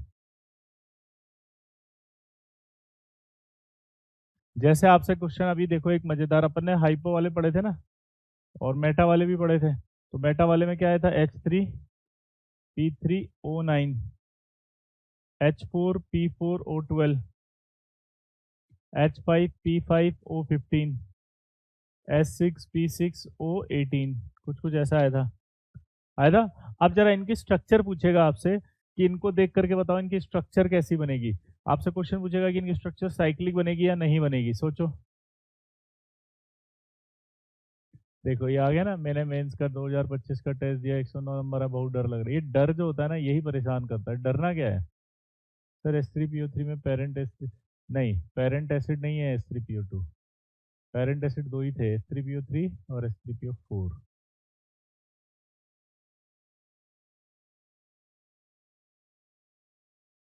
साइक्लिक बनेगा क्योंकि यहाँ स्ट्रक्चर आएगी। तो मैं सबसे बड़े वाले का स्ट्रक्चर बना रहा हूँ, S6P6O18। पहले तो मैं एक मजेदार चीज बताता हूँ, यहाँ से अगर मैं H हटा रहा हूँ तो यहाँ मेरे को क्या बन जाएगा, Na6P6O18। ध्यान सुनना उसका नाम कैसे बना, ठीक है। ये Na प्लस आ गया, वहाँ NaOH से रिएक्शन करा दी इसकी, तो H आ जाएगा। अब इसका नाम बताओ पहले क्या था, साइक्लिक है कि नहीं है। तो साइक्लिक आएगा, 6 है तो हेक्सा आएगा, और प्रीफिक्स था मेटा फॉस्फोरिक एसिड। अब देखो नाम बनाना सिखाता हूं मैं आपको। इसका नाम था, यहाँ से हटा दिया तो क्या बना, साइक्लिक स्ट्रक्चर, इसलिए साइक्लिक आया। हेक्सा यानी 6 है इसलिए 6 आया। मेटा फॉस्फोरिक था ही सही आ गया। लेकिन जब आप फॉस्फोरिक होता है तो इक में 8 आएगा, तो यहाँ क्या बन जाएगा, sodium hexa Meta phosphate.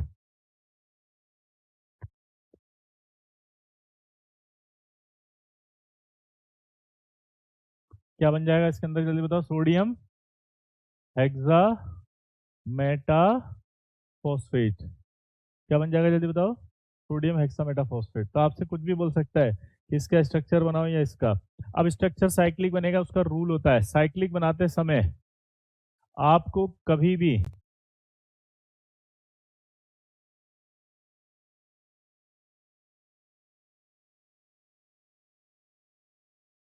Cyclic बनाते समय कभी भी ऑक्सीजन नाइट्रोजन या सल्फर जैसा एटम हो तो अल्टरनेट पोजीशन पर लाना है। साइक्लिक बनाते समय क्या करना है जल्दी बताओ, साइक्लिक बनाते समय ऑल्टरनेट पोजीशन पर लाना पड़ेगा आपको ऑक्सीजन सल्फर और सोडियम। एक आयन है उसके आगे साइक्लिक लगाओ या मत लगाओ, अंडरस्टूड है, क्योंकि इसका एसिड होता है वो साइक्लिक है, तो ये तो सॉल्ट है ना, तो उसके आगे साइक्लिक नहीं लगाते, एसिड के आगे साइक्लिक लगा देते हैं। ठीक है, एक दो तीन चार पाँच छः हो गए। अब आपको क्या करना है, साइक्लिक बनने के बाद एक रूल हमेशा याद रखो, सबसे पहले वैलेंसी सेटिस्फाइड होगी किसकी, सेंट्रल एटम की। सेंट्रल एटम कौन है यहाँ पर, least electronegative atom acts as a central atom. तो लीस्ट इलेक्ट्रोनेगेटिव कौन है जल्दी बताओ, लीस्ट इलेक्ट्रोनेगेटिव कौन है यहाँ पे, फास्फोरस। फास्फोरस की वैलेंसी को सेटिस्फाइड करें, कितनी वैलेंसी होती है फास्फोरस की बताओ, 5। अब आपको सबसे पहले 5 वैलेंसी सेटिस्फाइड करनी है। यहाँ एसिड दिख रहा है आपको 6H, 6H अगर दिख रहे हैं तो ये तो क्लियर कट हो गया, 6OH आएंगे, है ना, 6OH। तो सिमेट्री शुड बी प्रिफर्ड है, इसलिए एक एक OH सबको दे दिया।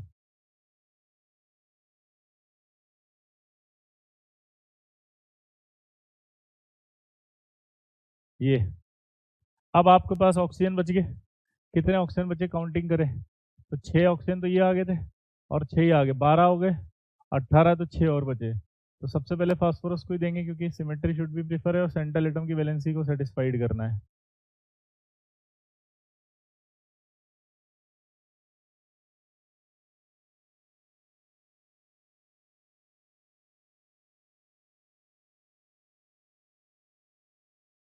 दिख रहा है, तो ये स्ट्रक्चर बन गई, बस खत्म, कितना आसान है।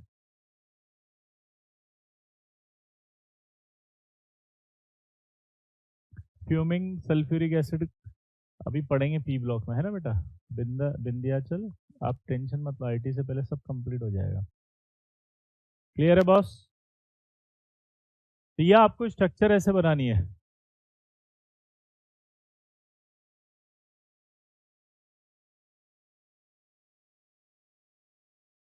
अब ये बताओ, ये साइक्लिक है क्या, C3N3Cl3, बोलो। इसका नाम होता है साइन्यूरिक ट्राइक्लोराइड, बहुत आता है एडवांस में ये।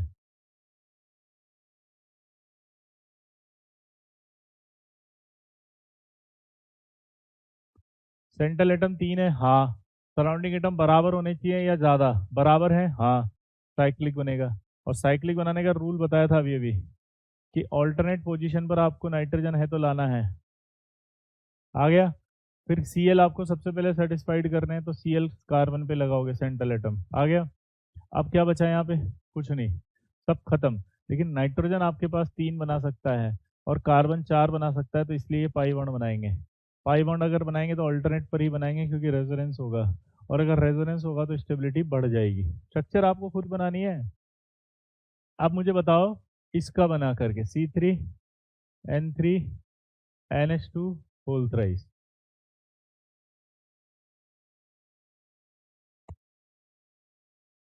अब बताओ,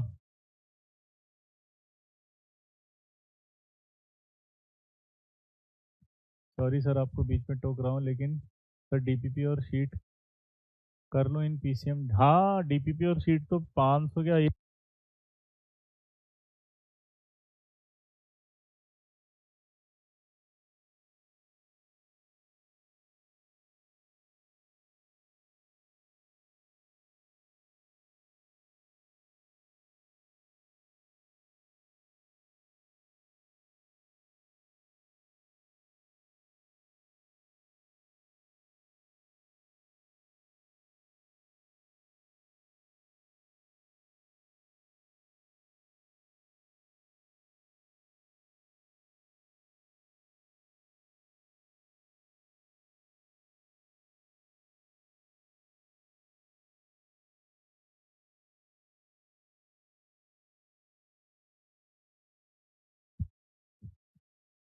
सिंपल है। देखो वापस ये एन ऑल्टरनेट पर आएंगे, ये यहाँ क्या बनेगा, NH2, यहाँ NH2 और यहाँ NH2। क्लियर सबको? तीन। फिर वो अल्टरनेट पर आएंगे, इसका नाम होता है साइन्यूरिक ट्राई अमाइन। साइन्यूरिक ट्राई अमाइन की जगह इसका एक नाम हो सकता है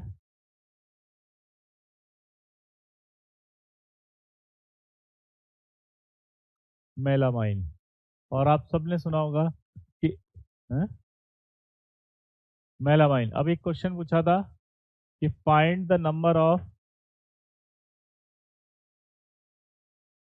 लोन पेयर ऑफ मेलामाइन।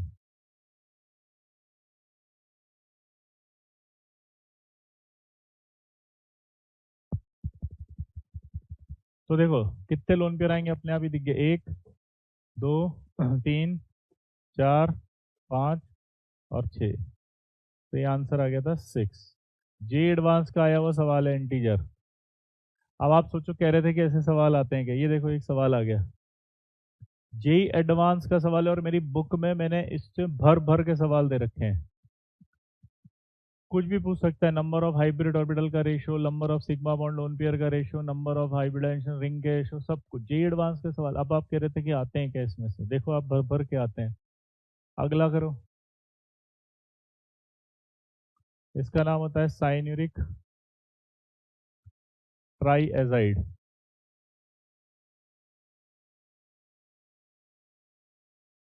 आप स्ट्रक्चर तो खुद ही बना सकते हो ना, अब रटने की कहाँ जरूरत है स्ट्रक्चर की।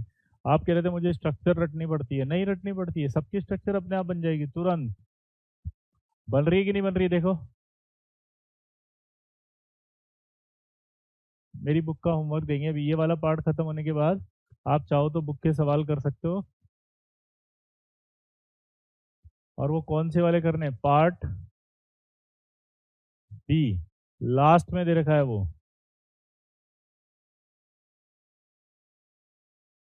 लास्ट में है 11th क्लास, जो स्टार्ट हो रहा है वो 12th का है। ठीक है, इन सब की नेमिंग तो याद रखनी है बेटा, है ना। अब देखो कैसे आएगा,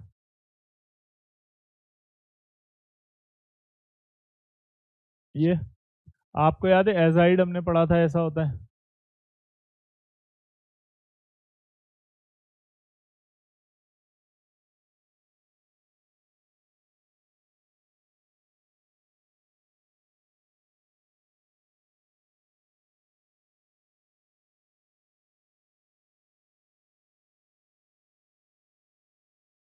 ये आएगा, हाँ डीपीपी इनफ है बेटा।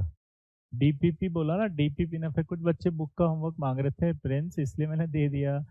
Do not do this homework if you do not want, okay. पूरी पूरी डीपीपी और पूरी पूरी शीट इनफ है। कितनी बार दूं, स्टाम्प पेपर पे लिख दूं प्रिंस? अब बार बार इतना फ्लक्चुएट क्यों हो जाते हो भाई? एक बात बता, कोई मुझसे आके कहता है कि सर मुझे गुलाब जामुन दे दो, तो मैं उसको गुलाब जामुन दे दूंगा, लो खा लो।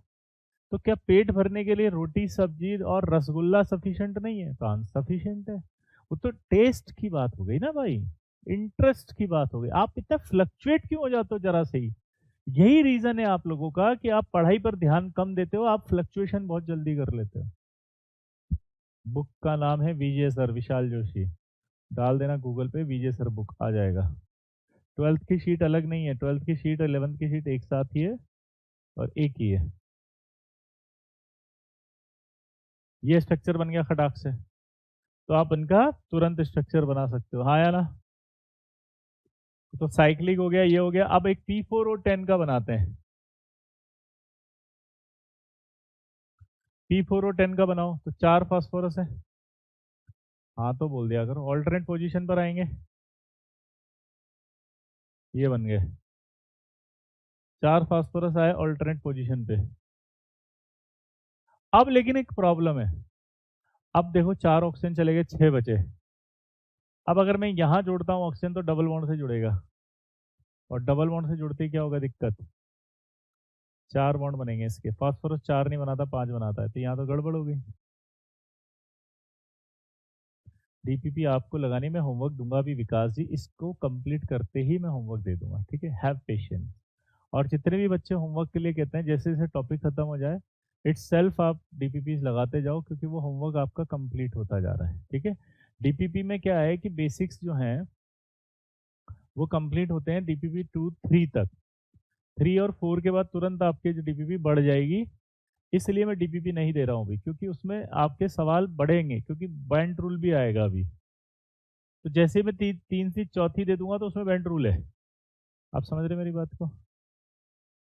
इसलिए आप शीट के टॉपिक वाइज कर सकते हो, और अगर स्पेसिफिकली क्वेश्चन आपको 11th के करने हैं ये वाले पार्ट्स के, उसके लिए मैंने बुक सजेस्ट करी है, आप समझ रहे हैं। क्योंकि मैं डीपीपी इतनी सारी नहीं बना सकता हूँ, लेकिन बुक के अंदर तो मैं 1000 क्वेश्चन दे सकता हूँ, पॉइंट को समझ रहे हो। तो 11th स्पेसिफिक केमिकल बॉन्डिंग इसीलिए मैंने बनाया, जिसमें आपको ये सारे ऑक्सी एसिड जितने मैंने लाइंस बोली हैं वो उस बुक में सब मिलेंगे आपको, सारे सवाल मिलेंगे इंटेलिजेंट, समझिए बात को, सारे एक एक लाइन मिलेगी आपको, और आपका बॉन्डिंग स्ट्रांग हो जाएगा कि 11th की अलग है 12th की अलग है सेपरेट, वो डीपीपीज में इतना डीपली नहीं है, टॉपिक वाइज तो है। जैसे ऑक्सी एसिड, अब ऑक्सी एसिड के कम से कम 70 सवाल मिलेंगे, तो आप खट से एक साथ पूरा एक एक चीज, इनऑर्गेनिक में तो बुक सफिशिएंट है ही ना भाई, मैंने बनाई है, उसमें सब कुछ मिलेगा। जैसे ऑक्सी एसिड है, अब ऑक्सी एसिड का सिंगल ग्रेड कैसा आएगा ये भी मिलेगा, ऑक्सी एसिड का मल्टीपल कैसा आएगा वो भी मिलेगा, ऑक्सी एसिड का कॉम्प्रिहेंशन कैसा है वो भी मिलेगा, इंटीजर कैसा है वो भी मिलेगा, मैथ द कॉलम कैसा है वो भी मिलेगा। मतलब ये फायदा है कि हर एक टॉपिक का हर एक सेगमेंट वाइज मिलेगा। तो चूंकि अभी आपके पास काफी सारा टाइम है तो आप कर सकते हैं। डीपीपीज में मैं इतने सारे सेगमेंट और इतने सारे सवाल नहीं दे सकता, इसलिए बुक बनाई जाती है, आप समझ रहे हैं मेरी बात को, पक्का। तो इसलिए ये सब मत पूछा करो, चलिए शुरू करें। अब यहाँ दिक्कत ये होती है कि अगर मैं ऐसे जोड़ देता हूँ तो ये सेटिस्फाइड नहीं हो रहा। तो एक बात बताओ कि मुझे बिजनेस करने के लिए 50,000 चाहिए, मेरे पास बिजनेस करने के लिए 50,000 चाहिए, लेकिन 25,000 ही है, तो मैं क्या करूँगा। अगर मेरे पास 50,000 चाहिए और 25,000 ही है तो मैं क्या करूँगा, मैं 25,000 किसी से शेयर करूंगा कि मुझे दे दे, अपन पार्टनरशिप में कर लेते हैं, तो 25-25 करके खत्म कर लेते हैं।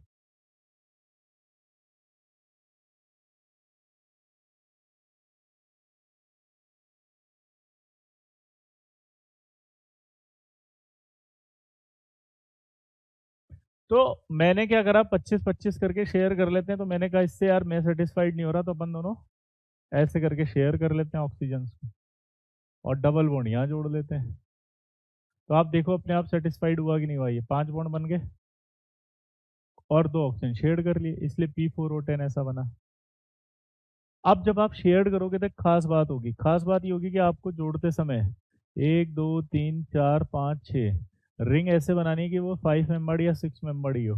देखो 1 2 3 4 5 6 रिंग ऐसे बनानी है कि वो 5 मेंबर्ड या 6 मेंबर्ड ही हो। अब P4O6 की बनानी है, अब आप खुद बनाओ कैसे बनेगी P4O6 की।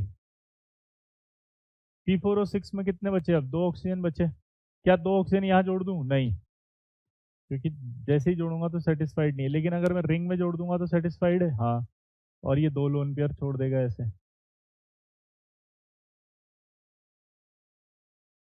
ये बन गया।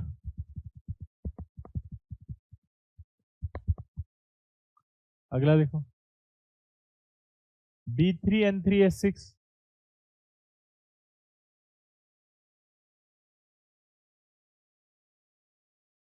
इनऑर्गेनिक बेंजीन होती है, चलो बताओ इसका स्ट्रक्चर, ऑल्टरनेट आएगा, हाँ ये आ गया। अब H सेंट्रल एटम पर जोड़ेंगे, पहले लीस्ट इलेक्ट्रोनेगेटिव था सेंट्रल एटम, ये बन गया। अब क्या करूं, 6 हैं, 6 हैं तो 3 इधर जोड़ दो बचे हुए। अब एक बात बताओ, क्या बोरोन के पास वैकेंट ऑर्बिटल है, हाँ, इसके पास लोन पेयर है, हाँ, तो ये अपना कोऑर्डिनेट देगा नहीं देगा इसको, ये स्ट्रक्चर बन गया इसका, इनऑर्गेनिक बेंजीन। इनऑर्गेनिक बेंजीन का एक नाम होता है बोराजाइन या बोराजोल।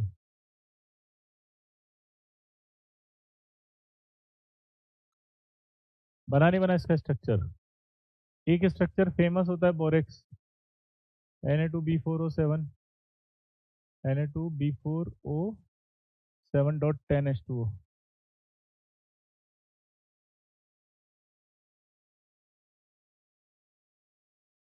इसको ऐसे भी लिख सकते हैं।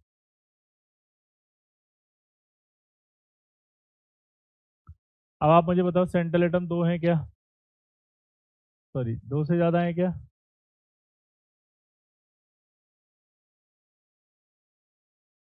बोलो। दो से ज्यादा है तो क्या करना पड़ेगा?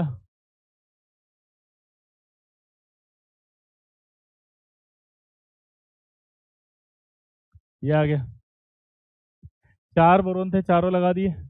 OH चार है तो चार लगाने पड़ेंगे।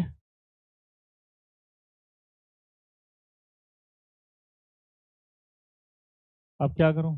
एक OH बच गया, अब वो कहाँ लगाऊं? और एक ऑक्सीजन बच गया, पांच है। तो ऑक्सीजन को तो मैंने कहा ना ऐसे जोड़ो जैसे 6 मेंबर रिंग हो। एक दो तीन चार पाँच छः। अब क्या हुआ?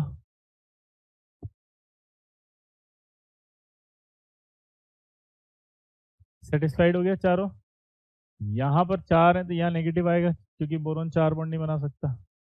दो नेगेटिव क्यों आया? क्योंकि दो प्लस था। ये सेटिस्फाइड हो गए चारों। और ये डॉट है।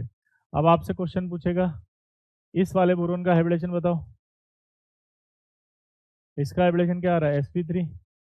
चार बॉन्ड है इसलिए sp3। इसका क्या आ रहा है? बी का sp2। इसका भी क्या आ रहा है? sp2। तो क्या आपसे पूछेगा?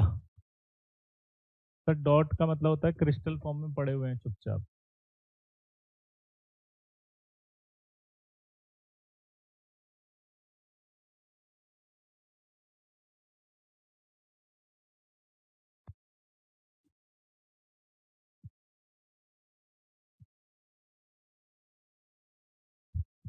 डॉट का मतलब है ये पड़े हुए हैं चुपचाप, ये रिएक्शन में पार्टिसिपेट नहीं कर रहे, बॉन्ड नहीं बना रहे। यहाँ देख के बताओ। ऐसा नहीं बोल सकते दो टेट्राहेड्रल यूनिट है। ऐसे नहीं बोल सकते दो ट्राइगोनल प्लेनर यूनिट है। पूछेगा वो। अब दो टेट्राहेड्रल है तो क्या सारे बोरोन प्लेन में है क्या? नहीं, तो all boron atoms are not in same plane. All boron atoms are not in same plane. To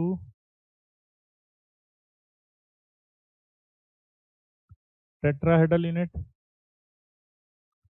और to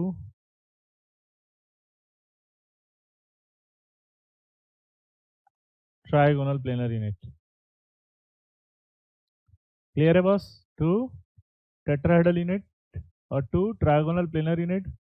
all boron atoms are not in same plane क्योंकि यहाँ पर sp3 आ रहा है। बोरोन पर नेगेटिव क्यों आया? देखो, हमने कहा था बोरोन तीन बॉन्ड बना सकता है, एक नेगेटिव मतलब एक इलेक्ट्रॉन और दे दिया, तो एक बॉन्ड और बनाने की इच्छा हो गई ना उसकी, संदीप। तो अगर बोरोन कभी भी चार बॉन्ड बना रहा है संदीप, तो इसका मतलब उसको एक नेगेटिव पक्का आएगा क्योंकि वो तभी बना सकता है। संदीप सिंघम, सॉरी क्या नाम है इसका, संदीप सिंह। संदीप सिंह, समझ में आया आपको? अब जिन बच्चों को भी नहीं समझ में आया सुन लो। बोरोन की तीन वैलेंसी होती थी। चौथा बॉन्ड तभी बन सकता है जब एक इलेक्ट्रॉन हो। चार के लिए इलेक्ट्रॉन चाहिए इसलिए नेगेटिव जरूर आएगा। तो ये आ गया इसका बोरेक्स। क्लियर है बॉस? ओ मेरे लल्ला मचा दे हल्ला गली मोहल्ला। ये ले, P4O6 दिखा दिया। इनऑर्गेनिक बेंजीन दिखाऊं? ये इनऑर्गेनिक बेंजीन दिखा दिया।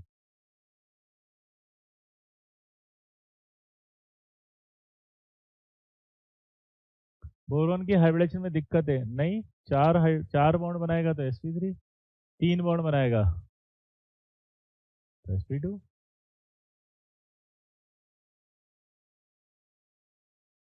कितने बच्चों को समझ में आ रहा है ईमानदारी से बताओ यार। देखो सर, आपके बिना क्लास लेने में मजा ही नहीं आएगा। अरे बाप रे, कितने बच्चों को मजा आ रहा है जल्दी बता। लल्ला मचा दे हल्ला गली मोहल्ला। आपको पता है निशांत भैया ने एक रील बनाई थी, उसमें उसने पूछा था कि आप लल्ला क्यों कहते हैं। किसने देखी थी वो? लल्ला क्यों कहते हैं? अगर आपको समझना है कि लल्ला क्यों कहते हैं तो मैंने वहां एक्सप्लेन किया था कि मैं लल्ला क्यों कहता हूँ। किसने देखी थी? तो लल्ला क्यों कहा जाता है, इसके पीछे का राज अगर आपको समझ में आ गया तो आपको सब कुछ समझ में आने लग जाएगा पढ़ते समय।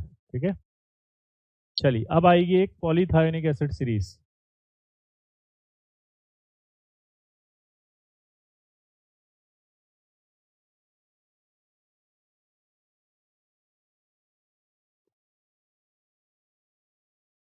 पॉलीथायोनिक एसिड सीरीज।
अब इनका स्ट्रक्चर देखते हैं अपन। डाइथायोनिक एसिड जो होता है उसमें आपको स्ट्रक्चर खुद बनानी है। मैंने ऐसे बनाई, देखें आप बना सकते हो क्या? आपको याद है एक रूल बताया था, सेंट्रल एटम दो हो, सराउंडिंग एटम अगर इवन नंबर में हो तो एस एस लिंकेज आएगी। आया ना? सराउंडिंग एटम अगर एस एस लिंकेज हो, सराउंडिंग एटम इवन नंबर में तो एस एस लिंकेज आएगी, तो मैंने एस एस कर दिया, simple. Symmetry should be prefer में दोनों जगह ओ एच ओ एच, और बचे हुए 4 ऑक्सीजन तो दो इधर जोड़ दिए। अब इस सीरीज को सीरीज क्यों कह रहे हैं? क्योंकि ये सब सल्फर इसके बीच में जुड़ते चले जाएंगे, दैट्स इट। इसलिए इसका नाम है पॉलीथायोनिक एसिड सीरीज। आपको स्केलेटन तो फिक्स है।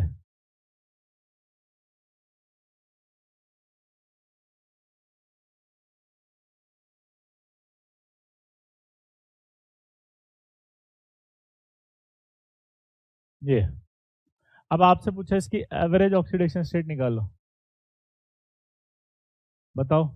देखो यार, ये एक इलेक्ट्रॉन खींचेगा +1, दो ये खींचेंगे +2, दो ये खींचेंगे +5, वो इधर खींचेगा, इधर खींचेगा, इधर खींचेगा +5, यहाँ +5 +5, ये क्या आएगा 0, यहाँ +5 +5, ये 0 ये 0। तो एवरेज ऑक्सीडेशन स्टेट इसकी निकालेंगे तो 10.2, 10.3, 10.4। कोई डाउट? तो हम क्या बोल सकते हैं क्या कि number of sulphur atom increases then average oxidation state decreases. Number of sulphur उड़ रहे हैं। सर आप ही असली आईओसी के किंग हो। यार बैच से बहुत अच्छा, यार इस बैच से बहुत अच्छा रैंक लाऊंगा और लाएंगे sir. Thank U P Ashwin. क्या यहाँ दिख रहा है ये एवरेज ऑक्सीडेशन स्टेट घटती जा रही है, नंबर ऑफ सल्फर एटम बढ़ते जा रहे हैं? तो बोलो, number of sulphur atom increase then average oxidation state decrease, but absolute oxidation state में कोई चेंज नहीं आ रहा। किंग नहीं, गॉड बोल, डिसरेस्पेक्ट ना कर। ओ भाई, चलो, एवरेज ऑक्सीडेशन स्टेट, लेकिन एब्सोल्यूट में कोई चेंज नहीं आ रहा। आया ना? एब्सोल्यूट में कोई चेंज नहीं आ रहा है। तो एक सवाल आया था जेई एडवांस में, कराऊं?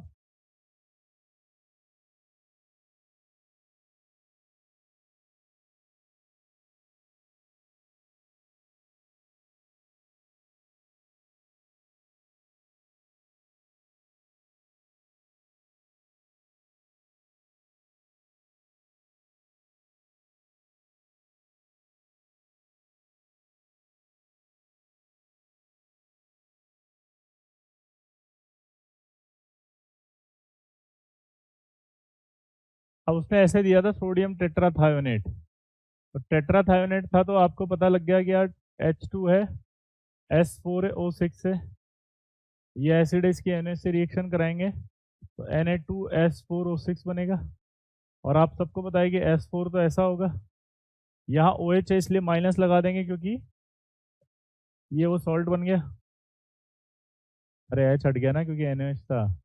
अब आपसे बोला था उसने डिफरेंस इन ऑक्सीडेशन स्टेट, आपको पता है कि इसकी 5 है, इसकी 0 है, तो आप 5 - 0 करोगे तो 5 आएगा, तो डिफरेंस इन ऑक्सीडेशन स्टेट 5 आया था। और ये आपका था जेई एडवांस का सवाल, इंटीजर सवाल है भाई। अब आप कह रहे हो सवाल नहीं आते क्यों पढ़ा रहे हो? आपके सामने एडवांस के 2 सवाल तो ये करा दिए, और बाकी सवाल तो मैंने कराए ही नहीं, अभी तो बहुत सारे मिलेंगे आपको करने के लिए। ठीक है, ये सीरीज आपको याद करनी पड़ेगी क्योंकि इसमें सिर्फ सल्फर बढ़ता जा रहा है बीच में, और कुछ भी नहीं है इसमें, कुछ भी नहीं है, सिंपल है। बस ध्यान रहेगा कि ये तो आप बना ही सकते हो नॉर्मली, बस एक एक सल्फर बीच में बढ़ता चला जाएगा। और उसके बाद आपको सिर्फ ऑक्सीडेशन स्टेट निकालना था। ये समझ में आएगा कि 0 है 0 है, और ये +5 है +5 है, आया ना? अब हम अगली क्लास में जो पढ़ेंगे, अगली क्लास कब आएगी? 25 को है ना, 25 को तो मैं हूँ, उसमें हम वो पढ़ेंगे जो कुछ, जो हमने tips, this is called tips, उन टिप्स को फॉलो नहीं करते, यानी असली में वो याद करने पड़ेंगे जो थे कुछ स्ट्रक्चर्स, कुछ ऐसे स्ट्रक्चर हैं जो आपको याद करने पड़ेंगे, वो फॉलो नहीं करते हैं। दोबारा बोलो, वो फॉलो नहीं करते हैं। क्लियर है सबको? चलिए फिर मिलते हैं नेक्स्ट क्लास में। तो कल याद दिलाना अगली क्लास में। और होमवर्क मैंने आपको बता दिया अच्छे से कि आप डीपीपी और शीट कर सकते हैं, करना चालू कर दो, जो जो टॉपिक्स हैं वो कंप्लीट। और अगर डिटेल स्टडी करनी है तो बुक में है पार्ट बी करके 11th का, पीछे पीछे उसमें भर भर के क्वेश्चन है, एक एक जो मैंने एक एक लाइन बोली है ना उस पर, सब पर एक एक सवाल मिलेगा, तो आपकी बिल्कुल शानदार प्रैक्टिस हो जाएगी, मजेदार। क्लियर है? चलिए बेस्ट ऑफ लक। कल हम पढ़ेंगे जो ये टिप्स फॉलो नहीं करते हैं।